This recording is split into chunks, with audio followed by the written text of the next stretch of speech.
রোজা অবস্থায় যদি কেউ দিনের বেলাতে স্বামী স্ত্রীর মিলন করে যদি রোজা ভাঙে, ভালো করে বুঝবেন, রমজান মাসে দিনের বেলাতে স্বামী স্ত্রী দুপুর বেলাতে শুয়েছিল, কোন কারণে যদি স্বামী স্ত্রী মিলন ঘটে যায় রোজা অবস্থাতে, এটা কিন্তু আর দোয়া করে পার পাওয়া যাবে না। কি জরিমানা আছে? 1 নম্বর জরিমানা গোলাম আজাদ করতে হবে, 2 নম্বর জরিমানা 60টা রোজা রাখতে হবে। আরে 30টার ক্ষেত্রেই যদি এই হয় 60টার করা যায়, 60টা রোজা রাখতে হবে। আর না হলে 60 জন মিসকিনকে কি করতে হবে? খেতে দিতে হবে। এর নাম সিয়াম। অনেক বৈধ জিনিস অবৈধ হয়ে যাবে, যেমন স্বামী স্ত্রী মিলন দিনের বেলা, রাতের বেলা, দুপুর বেলা, বিকেল বেলা, সকাল সন্ধ্যা, যে কোনো টাইমে আপনি আপনার স্ত্রীর সঙ্গে মিলিত হতে পারেন, কিন্তু রমজান মাসে চলবে না দিনের বেলা। যদি রাত্রে আপনি স্বামী স্ত্রী মিলামেশা করতে পারেন, কোনো সমস্যা নেই, সাহারি আগ পর্যন্ত, ইফতারি পর থেকে নিয়ে সাহারি আগ পর্যন্ত। তাহলে আমরা এই অন্যায় কাজ দিনের বেলা তো রমজান মাসে করব না, তাহলে অনেক জরিমানা। কি বললাম বুঝলেন? আর একটা জিনিস আপনারা জেনে যান। আচ্ছা, আমরা অনেক সময় অনেক কিছু ভুল ত্রুটি করি না? করি। আচ্ছা, আমাদের ভুলের অনেক সময় জরিমানা আছে না নেই? আছে। যেমন দেখবেন আমাদের পাড়া গ্রামের কিছু লোক, তারা না জানার কারণে তার স্ত্রীকে বলে, দুপুরবেলা ঝগড়া হয়েছিল, স্বামী স্ত্রী ঝগড়া করতে করতে বউকে বলছে, আল্লাহর কসম তোর মায়ের বাড়ি যাব না, আমি আজ থেকে আল্লাহর কসম দিয়ে বলছি তোর মায়ের বাড়িতে আমি পা লাগবো না। এটা বলেছে কখন? দুপুর বেলাতে, তাই না? রাতের বেলা এক জায়গায় ছিল, একটু প্রেম প্রীত হয়েছে, ভাব ভালোবাসা হয়েছে, সারা রাত বেশ ভালোই কেটেছে, রাগ সব মিটে গেছে। সকালে তখন বলছে, না রে চল যাবো। তোর মায়ের বাড়ি যাবো না বলেছিলাম, না যাবো, চল যাবো। আচ্ছা, ও যে আল্লাহর কসম করে দুপুর বেলাতে বলেছে যাব না, আর সকাল বেলাতে বলছে যাব, আর ও যদি চলে যায়, বলুন তো, ও যে কসমটা করেছিল, কসমটা রাখতে পারলো না, এর জরিমানা আছে না নেই? কথা বলুন, আছে? কি জরিমানা জানা আছে? এই জন্য তাবলীগে জলসার আয়োজন করা হয়েছে। কি বুঝতে পারছেন? তাবলীগি জলসা কেন করা হয়েছে? এই কারণে, আপনার জানা নেই তাই। তার মানে আপনি একটা জিনিস আজকে নতুন শিখে যাবেন ইনশাআল্লাহ। এক, আমরা যারা আল্লাহর কসম দিয়ে কসম রক্ষা করতে পারি না, প্রথম জরিমানা হচ্ছে 10 জন মিসকিনকে খাওয়াতে হবে। কজন? 10 জন। মৌলভী সাহেব, আমি 10 জন মিসকিন খাওয়াতে পারবো না। 3টে সিয়াম পালন করতে হবে, 3টে রোজা রাখতে হবে। কি বললাম বুঝলেন? তাহলে কসম নামক এই কাফারা হিসাবে জরিমানা কি দিয়ে? মিসকিন খাওয়াতে হবে, না হলে 3টে রোজা রাখতে হবে, তাই তো? তাহলে আমরা কসম না রাখতে পারলে আমাদের গুনাহ হবে, তাই তো? আর এই গুনাহ থেকে বাঁচতে গেলে, বা আল্লাহর কাছে ক্ষমা পেতে গেলে, বা আল্লাহর মন সন্তুষ্ট করতে গেলে কি করতে হবে? কি করতে হবে? 10 জন মিসকিনকে সাদাকা করতে হবে, আর 3টা রোজা রাখতে হবে। তাহলে একটা জিনিস জানা হয়ে গেল। চলুন, আপনি হজ করতে গেলে, হজ করতে গিয়ে কুরবানি করতে হয়, হয় না? এটা একটা হজের রুকুন। এখন আপনি কোনো কারণে কুরবানি করতে পারলেন না, এর কাফারা কি? এর জরিমানা কি? এর জরিমানা 1 নম্বর, মক্কায় থাকা অবস্থায় আপনাকে সাদাকা করে দিতে হবে। কি বললাম বুঝলেন? সাদাকা। যদি বলেন মৌলভী সাহেব, মক্কা তো সব ধনী লোকেদের কারবার, ওখানে সাদকা করব কাকে, দান করব কাকে? যদি কাউকে খুঁজে না আপনি পান, তাহলে মক্কায় থাকা অবস্থা আপনাকে 3টে রোজা রাখতে হবে। মক্কা থেকে বাড়ি এসে আরো 7টা রোজা রাখতে হবে। টোটাল জরিমানা হিসাবে 10টি রোজা রাখতে হবে আপনাকে। দুটো জিনিস জানা হয়ে গেল, তাই তো? 3 নম্বরে জানুন, আমরা পাড়া গ্রামের অনেক লোক, বিশেষ করে যারা ইয়ং ছেলে, এরা তো বোঝে কম। কি বললাম বুঝলেন? এরা শুধু এতটুকু বলে 14ই ফেব্রুয়ারি কোন দিন এটা বোঝে, আর কার মেয়ে কোন দিকে যাচ্ছে এই জ্ঞান ওর ভালো আছে। এই জলসাতে কতজনকে যে কথা দিয়ে রেখেছে আল্লাহ হাকিম জানে, কতজনকে যে কথা দেওয়া আছে আর ফোন নাম্বার দেওয়া আছে। এরা এইগুলো ছাড়া দিন সম্পর্কে কিছু বোঝে না। সালমান খান কি করে চুল কেটেছে এবার ঈদে কাটতে হবে, হ্যাঁ? ও কি করে প্যান্ট পরেছে আমাকে ঈদে পড়তে হবে। পাকুর সিনেমা হলে কোন বই চলছে, এরপরে কোন বই আসছে নতুন সিনেমা, এই ব্যাপারগুলোতে লক্ষ্য রাখতে হবে। আইপিএল খেলা কবে থেকে চালু, এইসব ব্যাপারেও খুব মাথা গরম। ইসলামিক ব্যাপারে বোঝে না, আর বোঝার চেষ্টা করেও না।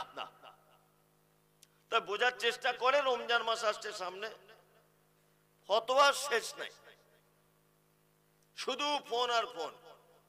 কেউ যে হুজুর থুতু গিলে নিয়েছে হবে, রোজা হবে হবে। আর দুপুরবেলা শুয়েছিলাম, বইয়ের গায়ে হাত লেগে গেছে, রোজা হবে হবে। সাহারি খেতে পারেনি, হবে। মানে রমজান মাসে ওর যত ফতোয়া, আর 11 মাস ওর কোনো পাত্তা নেই। এরকম লোক অবশ্য আপনাদের ঝাড়খণ্ডে নেই। ঝাড়খণ্ডের যুবক ছেলেরা ভালো, আমি বেঙ্গলের কথা বলছি। আপনাদের এখানে তো সব আলহামদুলিল্লাহ খুবই ভালো, কোনো সমস্যা নেই তো। এদিকে বেরুন, হাসছেন কেন? এদিকে বেরুন। একটা যুবক ছেলে তার স্ত্রীকে বলছে নতুন বিয়ে করার পর যে তোমার এই হাত দুটো আমার মায়ের মতো দেখতে, বলে দিয়েছে। তোমার চোখ দুটো না, এটা আমার মায়ের মতো দেখতে। তুমি যখন কথা বলো তোমার এই জায়গাটা টোল পড়ে, হালকা গর্ত হয়ে যায়, এটা আমার পুরো আমার মায়ের এরকম হয়। আচ্ছা বলুন, কেউ যদি তার স্ত্রীর কোন অঙ্গ প্রত্যঙ্গ তার মায়ের অঙ্গ প্রত্যঙ্গের সঙ্গে যদি মিলিয়ে দেয়, বলুন তো এটা পাপ কি পাপ নয়? কারা বলছেন পাপ? হাত তুলুন দেখি, জেনে শুনে বলবেন, কিন্তু আমি ধরবো। আর কেউ তুলছে না। আবেগ, এগুলো কি আবেগ? কি বললাম বুঝলেন? আচ্ছা এই বলেছি ধরবো, ও তুলেছিল, ফটাম নামিয়ে নিল, দেখছে তো গোলমাল, জানি না, আন্দাজে তুলেছি। তাহলে এটা আপনারা বললেন পাপ, তাই তো? এবার এটা কত বড় পাপ, সুবহানাল্লাহ। আপনি অবাক হবেন, কেউ যদি তার স্ত্রীকে শুধু বলে তোমার হাত দুটো আমার মায়ের মতো, এটা কত বড় পাপ। এই পাপের জরিমানা শুনলে আপনি বুঝতে পারবেন এই জরিমানাটা কি। 1 নম্বর জরিমানা আল্লাহ তাআলা বলছেন, কি বলছেন? আল্লাহ তাআলা বলছেন ফাতাহরিরু রাকাবাতিন মিন ক্বাবলি আন ইয়াতামাসসা। প্রথম জরিমানা একটা নিজের টাকা দিয়ে একটা গোলামকে কিনে মুক্ত করে দিতে হবে, গোলাম আজাদ করতে হবে। 1 নম্বর শর্ত, মিন ক্বাবলি আন ইয়াতামাসসা, গোলাম আজাদ করার পরে তারপর তার স্ত্রী গায়ে সে হাত দেবে। প্রথম জরিমানা, মনে থাকবে। 2 নম্বর, মৌলভী সাহেব আমার টাকা নেই, আমি কি করে গোলাম আজাদ করব? আল্লাহ তাআলা আপনার দ্বিতীয় জরিমানার অপশন দিচ্ছেন, ফাইলাম ইয়াজিদ ফাসিয়ামু শাহরাইন মুতাতাবিআইন। তোমাকে পরস্পর 60টা রোজা রাখতে হবে। কটা? 60টা। তারপরে তোমার বইয়ের গায়ে হাত দিতে পারবে। যদি বলেন মৌলভী সাহেব রোজার মাসেই ফরজ রোজা 30টা পারি না, জরিমানা 60টা, এটা কঠিন ব্যাপার না? কঠিন ব্যাপার তো। এখানে আর একটা মজার কথা বলি, এখন আপনার বউকে এরকম মায়ের সঙ্গে তুলনা করেছিলেন, এর জরিমানা 60টা রোজা করছেন আপনি, ভালো করে বুঝবেন। ঠিক 56টা হয়েছে, একটা রোজা ভেঙে গেছে, কি হবে? আবার শুরু থেকে। কি বলছি বুঝতে পারছেন? এর নাম শাহরাইন মুতাতাবিআইন, পরস্পর মাঝখানে কোনো বিরতি দেওয়া চলবে না। তাহলে দ্বিতীয় জরিমানাটা আপনারা শুনে নিলেন, 60টা রোজা। মৌলভী সাহেব আমি 60টা রোজা করতে পারবো না, এমনিতেই 30টা পারি না, তাহলে আমি কি করব? আল্লাহ তাআলা বলছেন ফাইলাম ইয়াস্তাতি ফাইতামু 60 মিসকিন মিন ক্বাবলি আন ইয়াতামাসসা। তোমার 3 নম্বরের জরিমানা হচ্ছে এই যে তুমি 60 জন মিসকিনকে খানা খেলাও, তোমার স্ত্রীর গায়ে টাচ করার আগে, ভালো করে বুঝবেন। তাহলে এই তিনটে জরিমানা দুটো কি দিয়ে? মনে নেই না? মনে থাকে না, বয়স হয়ে গেছে, মনে থাকে। 5 টাকা কম দিলে বুঝতে পারে, কিন্তু ওইসব মনে থাকে না। এখনই বললাম, ভুলে গেলেন আপনি। প্রথম জরিমানা হচ্ছে একটা গোলাম আজাদ করে দিতে হবে। দ্বিতীয় জরিমানা 60টা রোজা রাখতে হবে। তৃতীয় জরিমানা 60 জন মিসকিনকে খাওয়াতে হবে, তাই তো? এবার বলুন, এর ভিতরে দুটো জরিমানা কি দিয়ে? দান, দান দিয়ে। কি বলছি বুঝতে পারছেন? আর একটা জরিমানা কি দিয়ে? রোজা দিয়ে। কি বলছি বুঝতে পারছেন? আচ্ছা এবার বলুন, কসমের কাফারা কি? দান আর তিনটে রোজা, তাই তো? কসমের কাফারা। আর হজ করতে গিয়ে ভুল হলে কাফারা কি? ওই যে রোজা আর দান। আর এইখানে স্ত্রীকে মায়ের সঙ্গে তুলনা করলে কাফারা কি? একটা 60টা রোজা, গোলাম আজাদ করতে হবে, এটা টাকা দিয়ে করতে হবে, দান। আর 60 জন মিসকিনকে খাওয়াতে হবে, এটাও দান। তার মানে বোঝা যাচ্ছে, বান্দা যত ভুল করে, যত অপরাধ করে, প্রত্যেক অপরাধের জরিমানা হচ্ছে সিয়াম আর দান।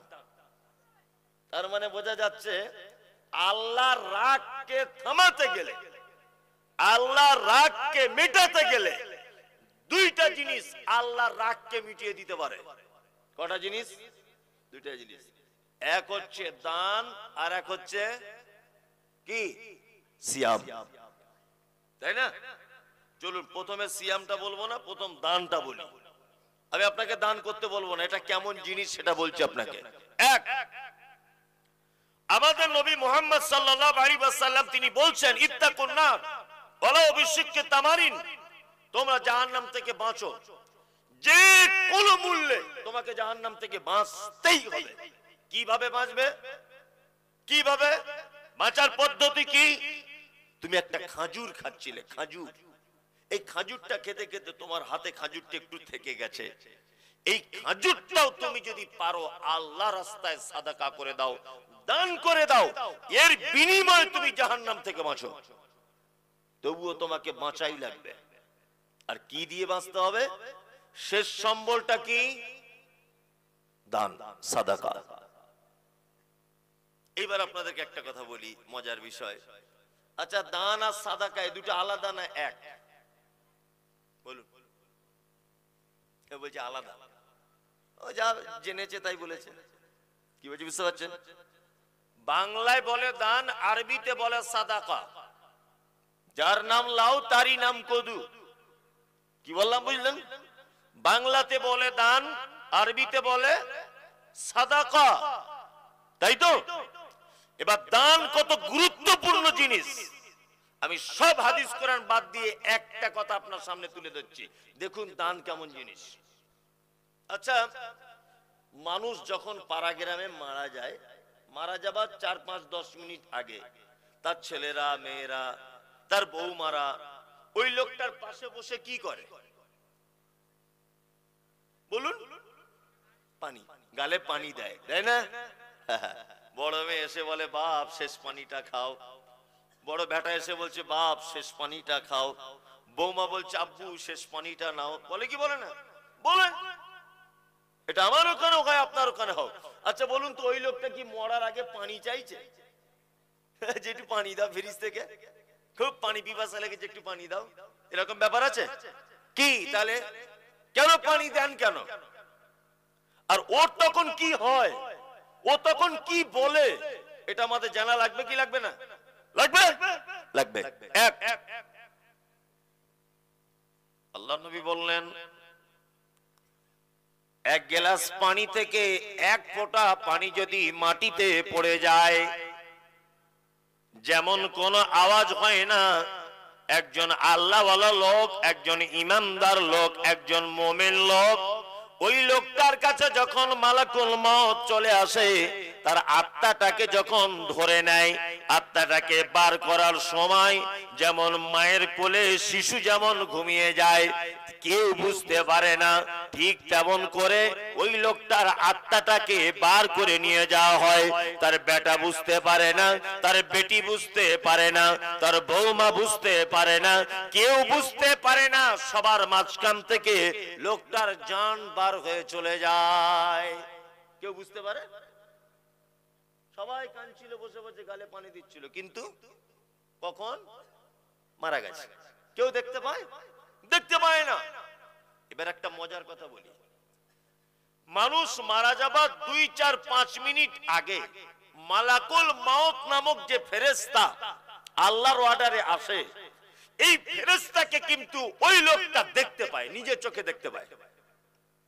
কি বললাম বুঝলেন?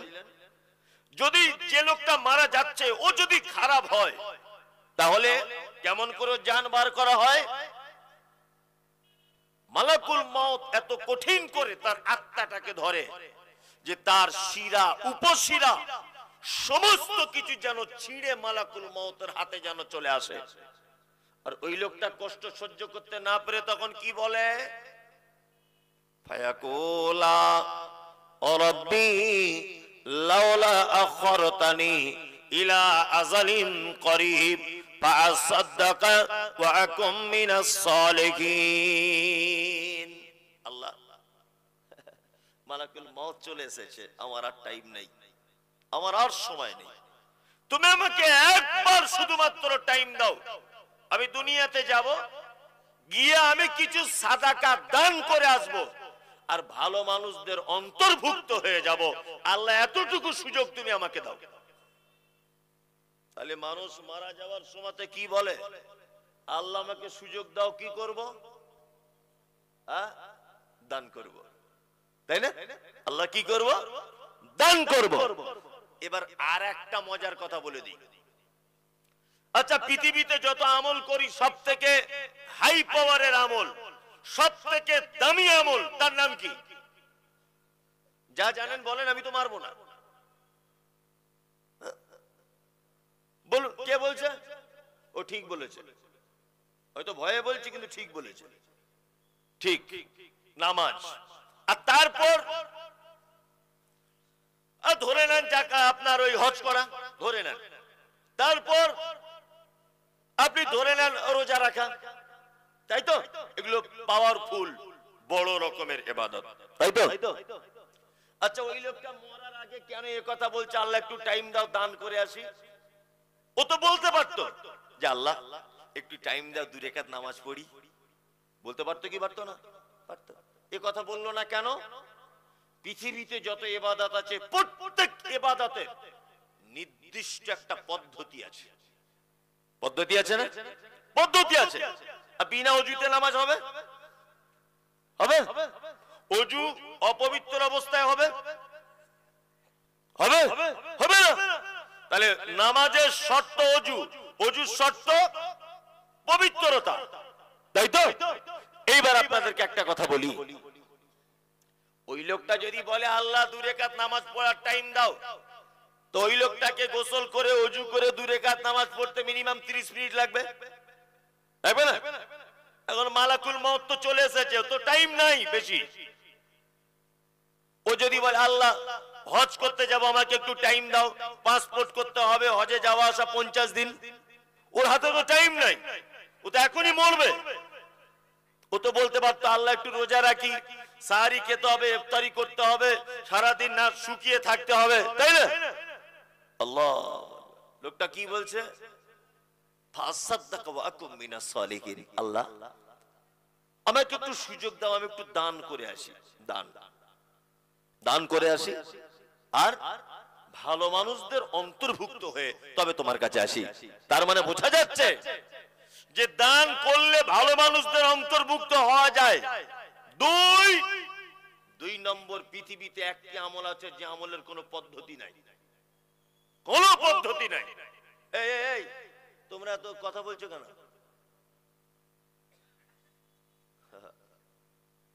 আসলে সব গান শোনা শ্রোতা তো না, এদের কাছে হাদিস কোরআন চলবে না। আমি দেখবেন বক্তব্য রাখবো এখন, প্যান খুলে যাবে, একটা লোক বাড়ি যাবে না, সে বক্তব্য আছে, কিন্তু আমি ওগুলো চাইছি না। আমি চাইছি তাবলিগি জলসা, দুটো একটা বিষয় ভিত্তিক মানুষকে একটু বুঝিয়ে বুঝিয়ে যদি বলা যায় তবলিগি জলসা বলে। আর যদি মনে করছেন না এসব শুনবো না, তাহলে আমাদের কাছে ভেলকিবাজি আছে, কিন্তু আমি ওগুলো চাইছি না। আমি চাইছি আর 1 সপ্তাহ 10 দিন পরে রমজান আসছে, এই সম্পর্কে আপনাকে কিছু ভাবিয়ে দেবো। দান তার ভিতরে এক গুরুত্বপূর্ণ বিষয়, এই ব্যাপারে কিছু ভাবিয়ে দেবো, দিয়ে আমি চলে যাব। কিন্তু আপনি দেখতে পাচ্ছি এতে সন্তুষ্ট নন। আপনি না সন্তুষ্ট হলেও আমি বলছি তবুও, তাহলে মৃত্যু আগে মানুষটি কেন বলছে যে আমি দান করব? পৃথিবীতে একটি আমল আছে যে আমলটার কোনো পদ্ধতি নেই, কোনো পদ্ধতি নেই।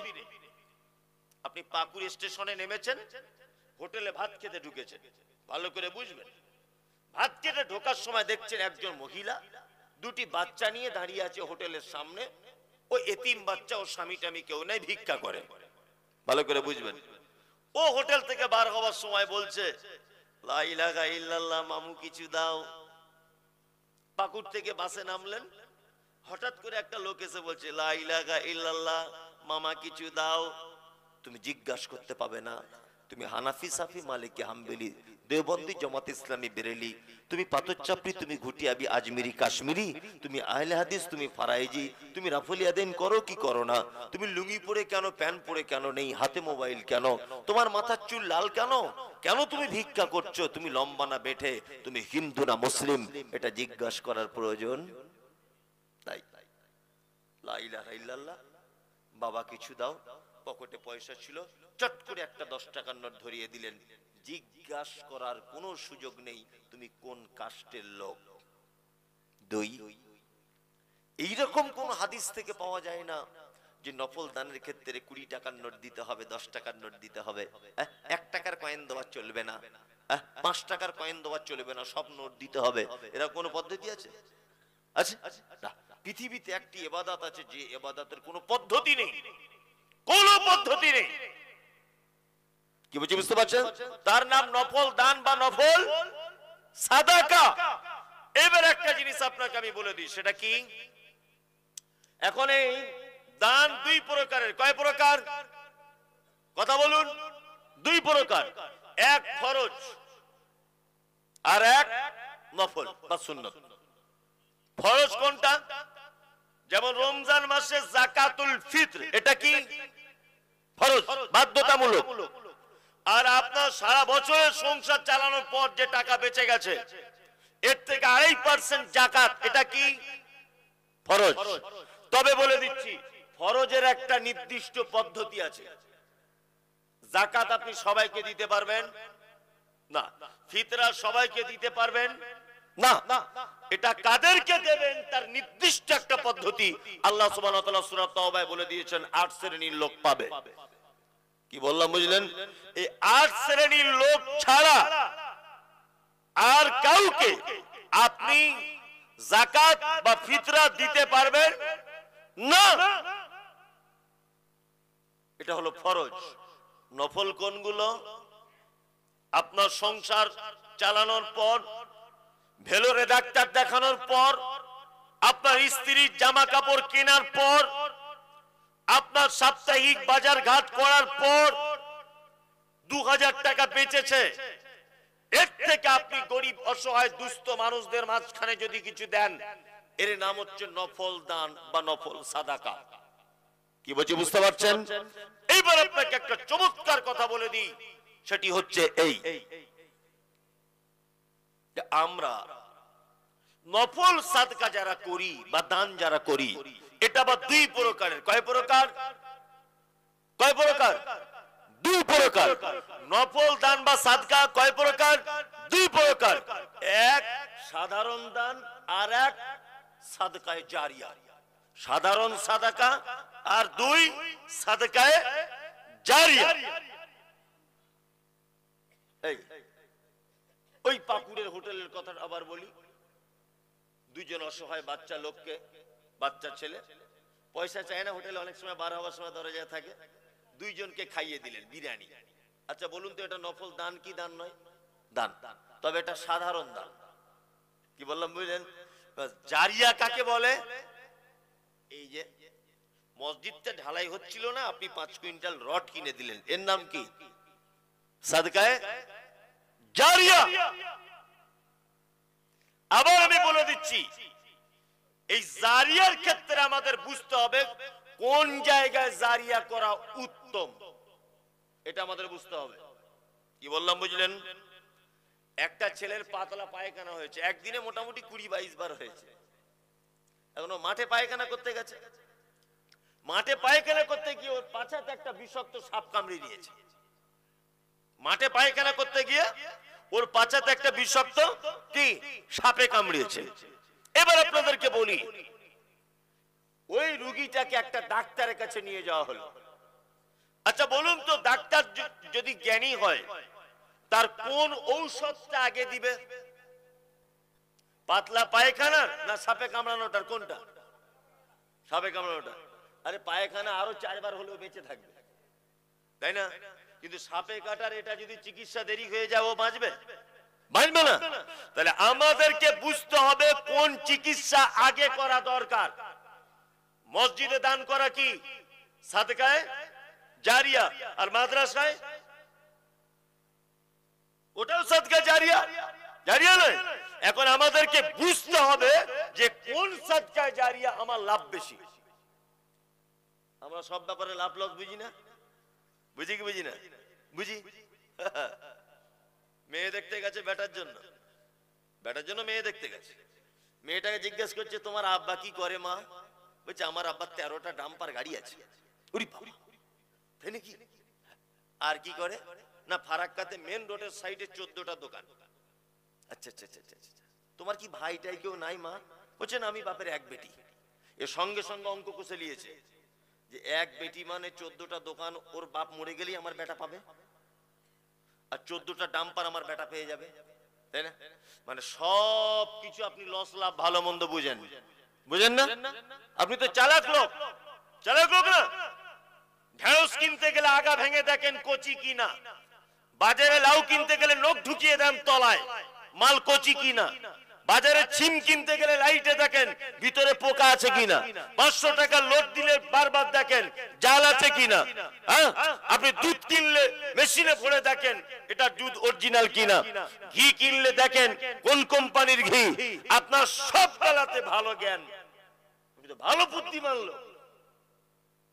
আপনাকে এই ব্যাপারেও জ্ঞান রাখতে হবে যে সাদকায়ে জারিয়া এখন উত্তম কোথায়। কি বলছি বুঝতে পারছেন? আচ্ছা আপনারা আমার দিকে ফিরুন তো।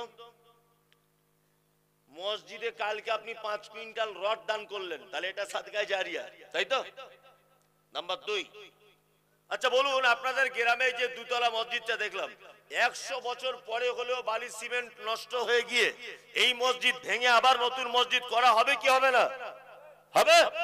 তাহলে আপনার যে 5 কুইন্টাল রড এই মসজিদে দিয়েছিলেন, তাহলে 100 বছর পরে এই মসজিদে রড আর থাকবে?